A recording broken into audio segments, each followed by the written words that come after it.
Eu gostaria de compartilhar com os irmãos algo que Deus tem colocado no meu coração, e eu não sabia qual seria o assunto que o pastor Maurício estaria pregando hoje pela manhã. Né? E interessante que eu acredito que tem um ponto de contato entre o que a gente vai falar hoje à noite e o que nós tivemos o privilégio de ouvir pela manhã.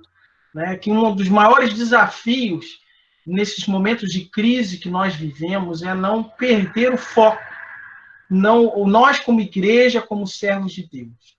E em tempos de pandemia, o que eu estava pensando em relação à preocupação que nós devemos ter com a nossa saúde. Sim, sempre foi importante para o homem a sua saúde.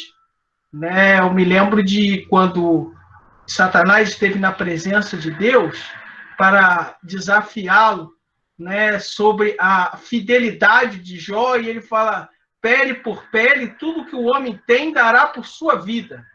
Né? E falava da vida física, né?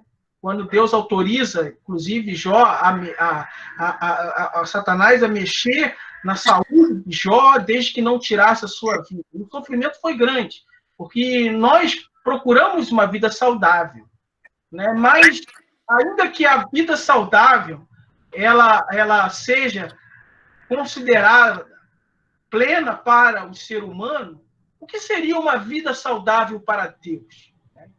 Com certeza, todos nós aqui damos uma importância muito grande para a nossa saúde, né? Quando nós comemoramos aniversário, falamos muitos anos de vida, muitas felicidades, e pedimos a Deus saúde, né? Vemos a nossa irmã Shirley aí com mais de seus 92 anos, que já ficaram para trás, já está indo rumo aos 93, né? E vê cheia de saúde, que isso é bênção de Deus. Né? Mas falando sobre saúde, eu quero convidar os irmãos a meditarem em Mateus, capítulo 15, alguns versículos do capítulo 15, 1 e 2, depois nós vamos pular para o 10 e o 11, depois voltar para o capítulo 10 de Mateus, e por último, eu quero ler com os irmãos o versículo 2 do terceiro livro de João, que só tem um capítulo. Ok? Então, Mateus 15, chegaram ao pé de Jesus, os escribas e fariseus de Jerusalém, dizendo, por que transgridem os teus discípulos a tradição dos anciãos? Porque não lavam as mãos quando comem pão. Né? Hoje, talvez alguém poderia reclamar, está pegando comida, não passou álcool gel, não limpou, não se preocupou. Tem uma preocupação considerada legítima, não só pela preocupação cerimonial que os judeus tinham, né? Mas na questão de higiene. Mas o problema é que os fariseus estavam preocupados demais com isso, enquanto negligenciavam o outro lado. E aí Jesus chama-se a multidão e disse-lhes, ouvi e entendei. O que contamina o homem não é o que entra na boca, mas o que sai da boca. Isso é o que contamina o homem. Aí agora, indo para Mateus 10, né, 26 a 31, diz que não os temais, isso é Jesus falando, porque nada é encoberto que não haja de revelar-se, nem oculto que não haja de saber-se. O que vos digo em treva, dizei-o em luz. O que escutais ao ouvido, pregais sobre os telhados. Não temais os que matam o corpo e não podem matar a alma. Temei antes aquele que pode fazer perecer no inferno a alma e o corpo. Não se vendem 2 passarinhos por um cetil?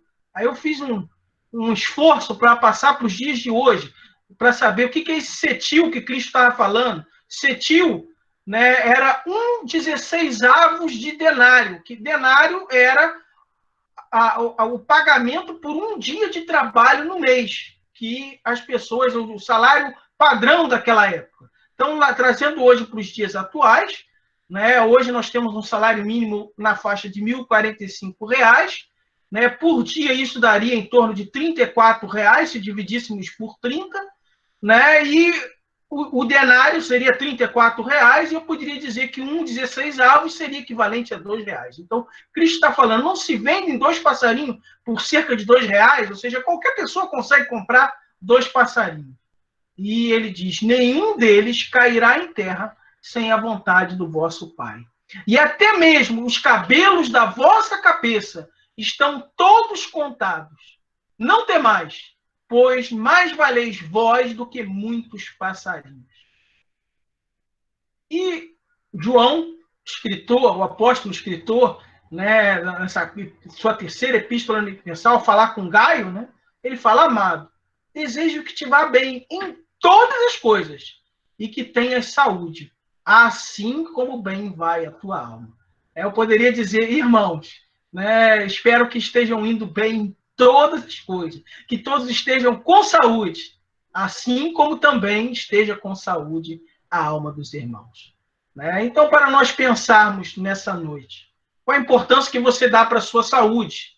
Né? Não podemos ser negligentes, até porque, né, somos mordomos do nosso corpo, e muitas das atitudes impensadas com relação à nossa saúde vão cobrar um preço, vão trazer consequências para a nossa qualidade de vida. Isso aí é inquestionável. A nossa alimentação, aquele que come porcaria, né, que só come coisa ruim, depois o colesterol vai alto, aí é diabetes e outras coisas. Tem a parte genética, tem a nossa questão dos nossos hábitos, né, o sedentarismo, ou também o exercício físico demais, que pode danificar os músculos, né, pode causar lesões irreparáveis. A necessidade de darmos a devida atenção para o repouso, a preocupação com a nossa imunidade, de estar em dia, com a nossa higiene pessoal. O que eu posso dizer, irmãos? Ainda que tem muitas igrejas e muitas fake news, ainda que muita gente fala, até em teoria da conspiração, o pastor Maurício estava compartilhando comigo um artigo essa semana, né, de quanto tem até gente vendendo nas igrejas remédios, supostos remédios que previnem quanto ao coronavírus. Mas em tempos de pandemia, todo o nosso cuidado é pouco. Devemos nos precaver, sim. Devemos tomar o cuidado com a higiene, o uso da máscara, porque eu creio que, ainda que a gente exercite a nossa fé, atravesse a rua ou saia de casa numa eventualidade, nem por isso nós vamos fechar os olhos para atravessar a rua. Nem por isso nós vamos deixar de tomar todos os cuidados, que não fazer isso seria equivalente a tentar a Deus. E, além disso, existe a preocupação com o próximo. Né? Então, a pessoa que está doente, ela não pode chegar perto de uma pessoa sadia, para que isso não possa se propagar e se espalhe o mal. Temos que ter preocupação com a limpeza. Nós vimos já no passado, a história nos conta, cidades inteiras, e o meio militar é muito preocupado com a limpeza, né, porque já tivemos exércitos inteiros dizimados por falta de higiene, né, por problema de cuidado com as fezes e com os detritos. E interessante que a palavra de Deus, ela encoraja ao povo de Israel, na sua peregrinação no deserto, a tomar os cuidados com a limpeza do equipamento, do acampamento. Deuteronômio 23, 12, 13, eu, quando era criança, adolescente, nas minhas primeiras leituras anuais da Bíblia, esse texto me chamou a curiosidade. Deixa eu ver se aqui vai clicar, os irmãos vão conseguir ver aqui. Olha só, Deuteronômio 23, 12 e 13. Olha o que Moisés está falando num dos seus discursos, ao término da sua jornada. Ele diz: também terás um lugar fora do arraial, e ali sairás fora, e entre as armas terás uma pá, e será que quando estiveres assentado fora, então com elas cavarás, e virando te cobrirás aquilo que saiu de ti. Aí eu comecei a perguntar ao meu pai, ao pessoal: o que é isso? Ele está falando que não pode fazer necessidades em qualquer lugar, que tem que cobrir e tampar? A Bíblia é preocupada com isso, com a higiene do povo de Israel. Então, a saúde do nosso corpo é importante, porque também nosso corpo é templo do Espírito Santo. Por isso, nós devemos fugir das coisas erradas, da aplicação que a gente faz com os nossos membros de forma errada. 1 Coríntios 6, 18 e 19, fala: fugir da prostituição. Todo pecado que o homem comete é fora do corpo, mas o que se prostitui peca contra o seu próprio corpo. E a prostituição vem a dizer da relacionamento sexual ilícito. Isso agride a Deus e atrapalha a nossa saúde física e a nossa saúde espiritual. No versículo 19 ele diz: ou não sabeis que o nosso corpo é o templo do Espírito Santo, que habita em vós, proveniente de Deus e que não sois de vós mesmo. Então, essa é a situação do crente. Nós não somos de nós mesmos. Então, a saúde é importante, mas mais importante ainda é a saúde da nossa alma. É mais importante do que o corpo perece. 1 Pedro 1, 24 e 25, né, diz: toda a carne é como a erva, toda a glória do homem como a flor da erva. Secou-se a erva, caiu a sua flor. Mas a palavra do Senhor permanece para sempre. E esta é a palavra que entre vós foi evangelizada. Então, o nosso corpo, por melhor cuidado que a gente tome, né, um dia ele vai secar como a erva. Um dia nós voltaremos ao pó, se Cristo não voltar antes, né, e nós formos arrebatados para a presença do Senhor, né, o nosso corpo ele vai perecer, mas, né, a palavra de Deus permanece para sempre, e o nosso espírito deve estar preparado para estar para sempre com o Senhor. Né? Então, a preocupação com a vida presente, ela não pode tirar o foco que eu estava falando, né, de como a mensagem hoje pela manhã tocou profundamente no meu coração, de evitarmos os falatórios, as coisas, e nos voltarmos para a palavra do Senhor, de estarmos firmados na palavra do Senhor. É isso que deve ocupar o nosso tempo. Isso jamais, as preocupações com o tempo presente. Né? A igreja não existe para discutir política, não existe para querer mudar a forma de governo, não existe para remover reis e estabelecer reis. Nós estamos aqui para pregar a palavra do Senhor. E tanta coisa errada, tanta coisa que os cristãos com certeza não concordavam na época apostólica, na época da igreja primitiva. A preocupação era mudar o ser humano, a começar em mim. Deus pode mudar a nossa nação. Então, em 2 Coríntios 4,18, Paulo fala que não atentamos nós nas coisas que se veem, mas nas que se não veem, porque as que se veem são temporais e as que não se veem são eternas. Né? Então, em primeiro lugar, nesta noite, eu gostaria de compartilhar com os irmãos da necessidade que nós temos de fugir. Né? O verbo deve ser fugir da contaminação, daquilo que pode contaminar o homem. E isso tem várias implicações pelo que a palavra de Deus diz, em ter hábitos saudáveis. Né? A alimentação saudável deve sim ser uma preocupação do servo de Deus. Lembra de Daniel, né, que assentou no seu coração não se contaminar com a comida, com os manjares que eram sacrificados aos ídolos, que não seguiam a dieta que Deus tinha estabelecido para o povo de Deus. Né? E é por isso que o crente também não sai comendo qualquer porcaria. Ele tem que comer com parcimônia, ele também não pode ser presa da gula. Né? Porque isso tem consequências para o nosso corpo. E olha que na época da Grécia Antiga, as pessoas chegavam a praticar a bulimia, de comer e já estavam saciadas, irem para um canto e botar a mão na garganta, botar para fora para poder continuar comendo.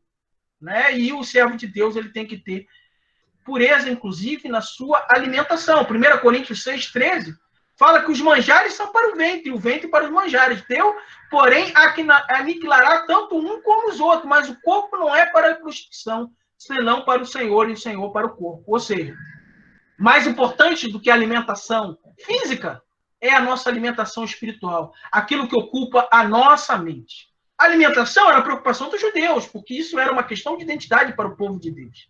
Mas e a nossa preocupação hoje, como gentios convertidos, lavados e remidos pelo sangue de Cristo, enxertados na figueira, que outrora era o povo de Israel, né? E hoje a igreja congrega gentios e judeus, né? A nossa preocupação não é alimentar dietética como era no Antigo Testamento, mas a nossa alimentação espiritual. O que ocupa a sua alimentação, meu irmão?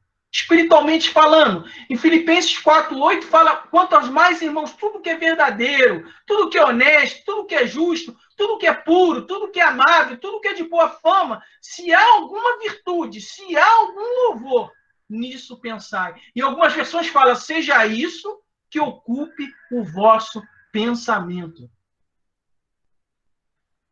Nós temos que ser bons mordomos do nosso pensamento. Devemos preservar a nossa mente, preservar os nossos olhos, preservar a nossa boca, porque muitas das vezes o que contamina o homem é aquilo que nós comemos, o que nós nos alimentamos, o tipo de programa que nós assistimos, o tipo de matéria que nós lemos, o tipo de conversa que nós desenvolvemos. Lucas 6,45 diz: o homem bom, do bom tesouro do seu coração tira o bem, e o homem mau, do mau tesouro do seu coração tira o mal, porque da abundância do seu coração fala a boca. Lucas 11,34 também corrobora isso que nós acabamos de ler em relação aos olhos. A candeia do corpo é o olho. Sendo, pois, o teu olho simples, também todo o seu corpo será luminoso. Mas se o seu olho for mau, também o teu corpo será tenebroso. Então, você é o que você assiste. Você é o que você come. E isso se vale também para a sua vida espiritual. Olha a língua, cuidado com a sua linguagem, com o tipo de conversa e com as coisas que nós falamos ou postamos nas redes sociais, naquilo que nós conversamos com os nossos amigos, com os nossos colegas, com os nossos parentes. Olha o que Tiago fala, que a língua é um fogo, como um mundo de iniquidade. A língua está posta entre os nossos membros, contamina todo o corpo, inflama o curso da natureza e é inflamada pelo inferno. Porque toda a natureza, tanto de bestas, feras, como de aves, tanto de répteis como de animais de mar, se amansa e foi domada pela natureza humana, mas nenhum homem pode domar a sua língua. É um mal que não se pode refriar, está cheio de peçonha mortal. Com ela dizemos a Deus e Pai, e com ela amaldiçoamos os homens, feitos à semelhança de Deus. De uma mesma boca procede bênção e maldição. Meus irmãos, não convém que isto se faça assim. Porventura deita alguma fonte de um mesmo manancial água doce e água amargosa? Meus irmãos, pode também a figueira produzir azeitona ou videira figos? Assim tampouco pode uma fonte dar água salgada e doce. Tito 2,8 fala, né, o crente não pode sair falar palavrão, falar coisas indecentes, coisas pornográficas. Nós devemos ter uma linguagem sã e irrepreensível para que o adversário se envergonhe, não tendo nenhum mal que dizer de nós. Porque senão estamos nos contaminando. E o que está contaminando é aquilo que sai da nossa boca e não aquilo que entra na nossa boca. A boca fala do que o coração está cheio, é um ditado popular. Não seja pego mentindo. O crente não conta mentira de brincadeirinha. Nós lembramos que quem é o pai da mentira é o diabo. Em João 8,44, diz: vós tendes por pai o diabo e quereis satisfazer os desejos de vosso pai. Ele foi homicida desde o princípio, não se firmou na verdade, porque não há verdade nele. Quando ele profere mentira, fala do que lhe é próprio, porque é mentiroso e pai da mentira. Fuja das fake news. Meus irmãos, eu confesso que muitas das vezes eu já fui presa de fake news. Recebemos, né? Um passou por um, passou por outro, né? E quando a gente vai verificar, cai a nossa cara. Não, aquilo dali não era verdade. Né? Então, a melhor coisa que tem, quer não ser pego em fake news, compartilhe a Bíblia. A Bíblia nunca vai mentir. A Bíblia é a única fonte confiável. O que você assiste, o que você lê, o que você convida para dentro da sua própria casa, que tipo de programa, os sites da internet que você navega. Olha só o alerta que Jesus fala em Mateus 6, 22, 23, mais uma vez aqui está registrado que a candeia do corpo são os olhos. De sorte que se teus olhos forem bons, todo o teu corpo terá luz. Se, porém, teus olhos forem maus, o teu corpo será tenebroso. E se, portanto, a luz que em ti há são trevas, quão grandes serão as trevas? Né? Então, às vezes, os repórteres, os telejornais, tudo isso, quando entra, quando traz notícias ruins, quando traz um medo para a nossa casa, um medo para a nossa vida, nós temos que parar e pensar e ver se vale a pena assistir as coisas que nós assistimos, ler ou ver as coisas que nós vemos.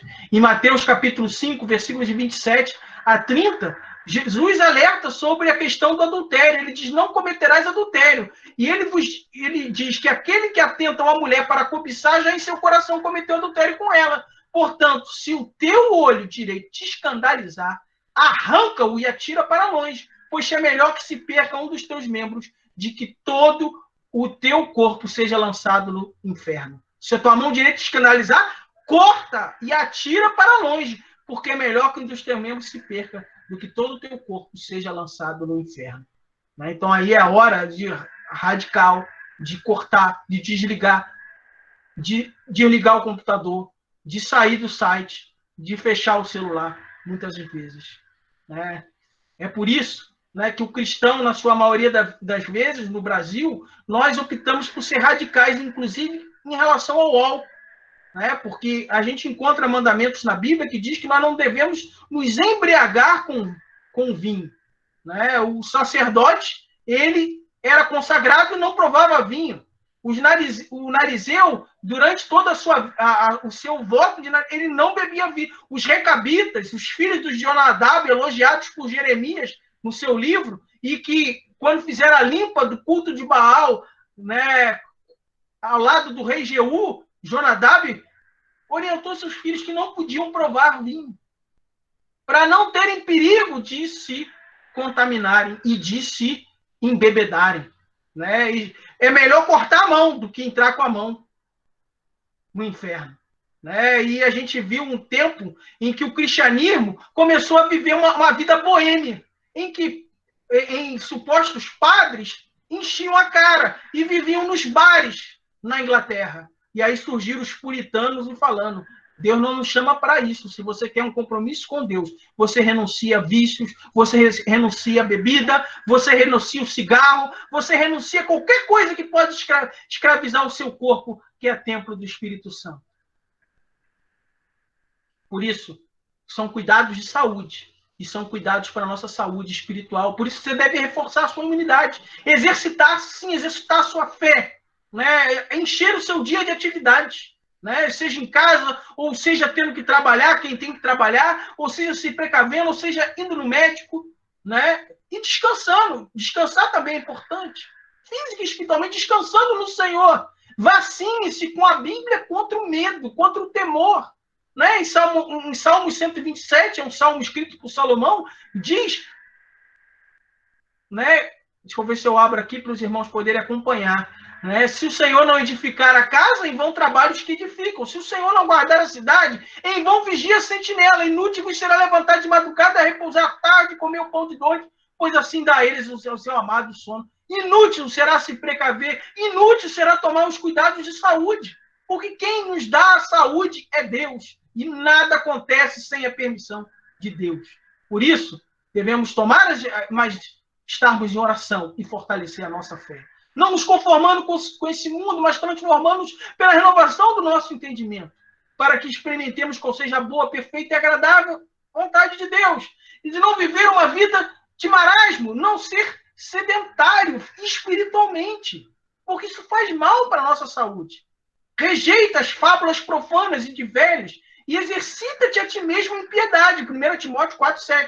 O exercício corporal para pouco aproveita, mas a piedade para tudo é proveitosa, tendo a promessa da vida presente de que há de vir. Então, se o exercício físico é importante, mais ainda é o exercício espiritual. É o estar na presença de Deus, é estar online com os irmãos orando, é estar orando na sua casa, é fazer o culto doméstico. Não fique sozinho. Né? Eclesiastes 4, 9, 10 fala que é melhor serem dois do que um.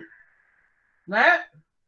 A gente sozinho não consegue fazer nada. Hebreus 10, 25. Não podemos deixar a nossa congregação, como é de costume de algum, admoestando uns aos outros, tanto mais quanto vedes que se vai aproximando aquele dia. E meu grande medo é com esse negócio de coronavírus, né? Muitas pessoas têm milhões de desculpas para não estar em comunhão com os irmãos. E aí, quando voltar, acabar a pandemia, será que estarão em comunhão com Deus? Será que estarão firmes na fé? Ou terão se esfriado na fé? Fortaleça o espírito e não viva alimentando a sua carne. Tenha motivação espiritual, tenha disciplina e perseverança. Né? Existem vários exemplos de disciplina espiritual na Bíblia. Né? 1 Coríntios 10, 31 fala: quer comeis, quer bobais, ou faças qualquer coisa, fazei tudo para a glória de Deus. E todo aquele que luta, de tudo se abstém. Eles o fazem para alcançar uma coroa corruptível. Nós, porém, uma corruptível. Né? E é Deus, em Filipenses 2:13, porque Deus é que opera em vós, tanto querer como efetuar, segundo a sua boa vontade. Disciplina e perseverança. Por isso, devemos fazer um check-up. Testar para ver se pegou o coronavírus ou não, para não passar para os outros. Da mesma forma, na vida espiritual, devemos nos exercitar. Né? Exercitar e nos examinar para saber como está a nossa fé. A palavra de Deus diz lá em Salmo 139, sonda, meu Deus, e vê meu coração. Né? 1 Coríntios 11, 28 fala: examine-se o homem, pois a si mesmo, e coma desse pão e beba desse cálice. 2 Coríntios 13, 5 fala da necessidade que nós temos. Né? Examinai-vos e provai-vos a vós mesmos para ver se estamos firmes na fé. O diagnóstico deve impelir o paciente ao tratamento, sabendo que a cura espiritual, a saúde espiritual depende única e exclusivamente de Deus. Não existe alguém que pode se curar sozinho. A receita é ir até Deus. E essa receita é infalível. Através do arrependimento, da confissão de pecados e mudança de atitude, só presente na conversão. Veja, irmãos, o exemplo de Davi. Que exemplo maravilhoso. Alguém que pecou, que fez de tudo errado que os irmãos possam imaginar, adulterou, cometeu um homicídio tentando encobrir o seu adultério, mas foi um homem que, ao ser confrontado com o seu pecado, ao fazer o seu check-up, descobriu que era um pecador e clamou pela misericórdia de Deus. Oh, que salmo lindo, maravilhoso, Salmo 51, que ele escreveu. Ele podia ter tentado matar Natã, que foi confrontar o seu pecado ao contar a história do rico e do pobre, das ovelhinhas, e o rico ter comido a única ovelhinha do pobre, ele falar, é réu de morte esse homem, e o profeta Natã dizer, tu és esse homem. Aí ele caiu em si, ele não matou Natã. Pelo contrário. Né? Davi gostava tanto de Natã que teve um filho chamado Natã, que entrou na genealogia de Jesus, conforme Lucas nos conta. Né? E ainda, ele confiou a Natã a educação de Salomão. E Salomão, por Natã, passou a ter um outro nome que se chamava Gedidias, por ser o amado do Senhor. Salmo 51, logo depois de ser confrontado pelo seu pecado, ele ora ao Senhor: cria em mim, ó Deus, um coração puro e renova em mim um espírito reto. Ele diz, né, porque não comprases em sacrifícios, senão nos daria, no versículo 16. Os sacrifícios para Deus são o espírito quebrantado, há um coração quebrantado e contrito. Não desprezarás, ó Deus. Oh, coisa maravilhosa é saber que quem chora aos pés do Senhor tem sempre a cura garantida, o remédio certo, qualquer que seja a sua enfermidade espiritual. Meus irmãos, a maioria das nossas doenças físicas, os médicos, os psicólogos dizem que tem origem psicossomática. Né? Então, a pessoa que fica deprimida, que fica triste, acaba atraindo para si um monte de doença. Né? Mas eu digo que as doenças também espirituais têm origem sobre a nossa falta de confissão dos nossos pecados diante de Deus. A falta do remédio, que é ter o sangue de Jesus lavando e purificando a nossa vida. Né? Jesus, lá em Isaías 53, fala, ele tomou sobre si as nossas dores. O castigo que nos traz a paz estava sobre ele, e pelas suas pisaduras foste sarado. A causa da maioria dos problemas vem do ser humano. Muitos dos problemas nossos espirituais, de uma vida não saudável diante de Deus, vem de nós queremos brincar de Deus. Ou seja, de nós queremos assumir as rédeas da nossa vida. E esquecer que é Deus quem deve tomar o controle da nossa vida. E é nele que nós devemos descansar. Como nós brincamos de Deus? Negando a nossa humanidade, achando que o pegar ou não um vírus depende apenas de nós. Né? Ou tentando controlar todas as coisas à nossa volta. E a gente controla. Que vírus, bactéria, está em todo lugar do ar. Né? E, querendo ou não, é Deus quem pode preservar a nossa alma. Porque se for da vontade dele que nós passemos por isso, nós teremos que passar. A última palavra é dele. Existem consequências quando brigamos de Deus. 3, começando com F, frustração, fadiga e falhas terríveis na nossa caminhada. Mas o primeiro passo para nós termos saúde é admitirmos que precisamos da ajuda de Deus. E assim irmos com confiança ao médico dos médicos, porque a nossa vida deve pertencer unicamente a Ele. Com Deus não se brinca. Tudo que o homem plantar, isso também se fará. Isso vale para a nossa saúde física, mas muito mais para a saúde espiritual. Porque aquele que ceifar, né, que semear em carne, da carne ceifará a corrupção. Né? E aquele que semear no espírito ceifará a vida eterna. Que nós tenhamos essa consciência, essa responsabilidade. E eu pergunto a você, a quem pertence a sua vida? Quem determina o dia da sua morte? Quem determina se você está vivo ou não? É você mesmo? Ou você entregou a sua vida a Jesus? Se você entregou a Jesus, não tenha o que temer. Porque mais do que contamina o homem, não é o que entra, é o que sai. E nós, como servo de Deus, devemos levar a bênção e a cura para as pessoas que nos cercam. Mensagem de esperança, não fake news, mas levar a palavra do Senhor. Não política, não sistema de governo, mas levarmos que só Jesus Cristo salva. E só Ele tem a resposta para todos os nossos problemas. Só Ele pode sarar a nossa nação. Que Deus assim nos abençoe e que nos dê saúde.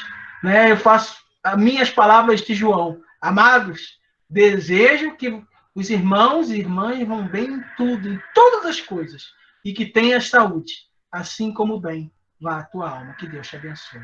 Amém.